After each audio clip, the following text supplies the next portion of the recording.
জি, সুমন ভাইয়ের সাথে আছি। সুমন ভাই বাইসে সুমনের সাথে আছি এবং he is a wonderful person এবং সবচেয়ে সুমন ভাইয়ের মধ্যে সবচেয়ে যে ভালো যে দিকটা আছে, আমি আমার লাইফে এত নন গ্রিডি মানুষ আমি দেখিনি। মানে উনার টাকা পয়সা নিয়ে বিন্দু মাত্র লোভ নাই। মানে উনি এক হাতে টাকা পাচ্ছে, মনে করেন আমি দেখছি যে ক্লায়েন্টের কাছ থেকে টাকা নিচ্ছে এবং সেখানে হয়তো বা ঢাকা মেডিকেল কলেজে মাঝখানে পরীক্ষা ছিল, প্রচুর ছেলে মেয়েকে উনি শুধু টাকা দিয়েছে তাদের মেডিকেল কলেজে ভর্তি হওয়ার জন্য।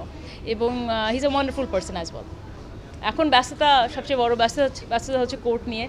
কোর্টে প্রতিদিন যেতে হয় এবং কোর্টের পর এসে যে কাজ সময়টুকু থাকে পুরাটা আপাতত পিকচার পারফেক্টকে দেওয়ার চেষ্টা করছি।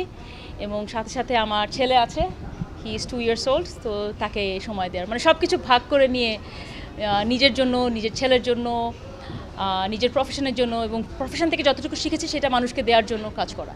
দেখেন, আইনি পেশা মডেলিং যতখানি না ইম্পর্টেন্ট, তার থেকে অনেক বেশি ইম্পর্টেন্ট হচ্ছে আমার ছেলেকে রাখা এবং আমার ঘরে এভরিডে ঘরের সামলানো। সত্যি কথা, মানে অনেক আমার কাছে এটা সবচেয়ে বেশি চ্যালেঞ্জিং সেটাই মনে হয়, বিকজ আমার ঘরে শুধুমাত্র আমি না, আমার কিছু মেম্বার আছে, তাদেরকে দেখা, সব কিছু মিলে।